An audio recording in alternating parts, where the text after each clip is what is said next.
This video talks about two fortified Tudor houses used in the late 1500s around the Pale of Dublin, with an example of why these houses had to be fortified. Irish fortified houses of the late 1500s have been identified as an architectural bridge between the medieval Tower House and the country manor house of the late 1600s. Rathfarnham Castle is located in a suburb of Dublin and was built for Archbishop Loftus in 1583. He was Lord Chancellor of Ireland from 1581 and also the first provost of Trinity College Dublin. The fortified house was a move towards a more comfortable style of living over the relative coarseness of castle living, but had the strength of defence in event of attack. For example, in this kitchen located in the basement, in one of the kitchen storerooms, gun loops used to defend the house can still be seen. Note how wide the embrasures allow for manoeuvring of the musket, as opposed to the narrow loopholes previously used on traditional castles for bows and crossbows.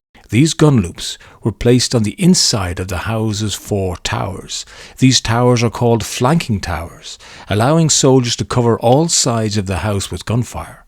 Also note the hood mouldings or dripstone, which is an external moulded projection from a wall to throw off rainwater from the windows. Rathfarnham lies close to what was called the Pale. The Pale was a boundary in which the rule of English law was held in Ireland, and this stretched around the counties of Dublin.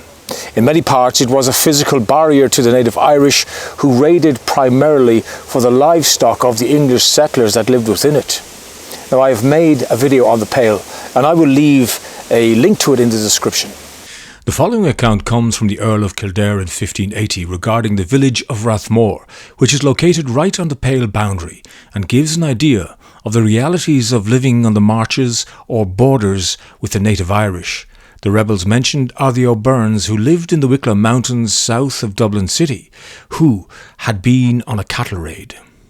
Sir Henry Harrington's lieutenant, and with them not past 40 horsemen, they heard the cry and saw a town fired by the rebels, whereupon they galloped that way upon the spur, at which time the rebels, espying their coming, put themselves in order for their defence, wherewith my lieutenant required Sir Henry Harrington's lieutenant to keep the rearward, and to push on the horsemen to him, and he would give the charge, and so did, and at length, going over a ford, brake upon them, and slew a number of them. My lieutenant and Gwyndenbearer, with 6 horsemen more, gave a new charge, in which my lieutenant and his horse were slain, and my Gwyndenbearer running him through with his Gwynden staff, that slew my lieutenant. So this seems to have been an English patrol that came across the rebels.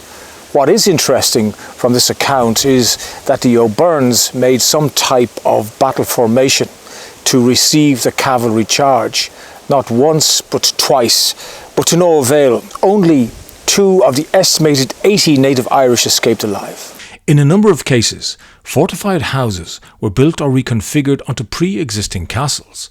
One such site is Castle McKinnegan in County Wicklow, which some historians call a Tudor stronghouse. The site was on an existing Norman Morton Bailey and was a key strategic castle for the control of the east coast. But this castle is truly in the wars, for it was captured and burned by the O'Byrne clan on many occasions, in 1308, 1315, 1370, 1376, and finally in 1405. It fell into the hands of the O'Byrnes for close on 130 years, and it was handed back to the English in 1542. It was taken over on the 16th of August 1569 by Francis Agard, who was the military governor or seneschal for the region, and wrote from the castle to the Lord Chancellor, quote, "I beseech your lordship to send me hither 5 or 6 gunners to help keep this wide house, where, God willing, I will adventure my carcass." Fashionable yet defendable, the fortified house was a public display of power and wealth. They represented a long-term investment in their owners' landholding. And at a basic level, the construction of a fortified house represented the owner's desire to modernise and anglicise. Rathfarnham Castle was extensively renovated in the 1700s and larger windows were added, but you can still see the original windows on the flanking towers. Even in the 1700s, though, the windows can still be shuttered and braced for the event of a rebel attack. For some years, Francis Zaggart seems to have maintained order in the district, but when his son-in-law, Henry Harrington, as previously mentioned, took over as a hardline seneschal and summarily hung the Wicklow clansman Tibbet O'Toole here in 1580, Castle McKinnegan was attacked and burned by the O'Tooles and the O'Byrnes once again in revenge. It would light a touch paper that would see the rise of the great chieftain, Fiach MacHugh O'Byrne. Now that'll be my next story. Until then, thanks for watching.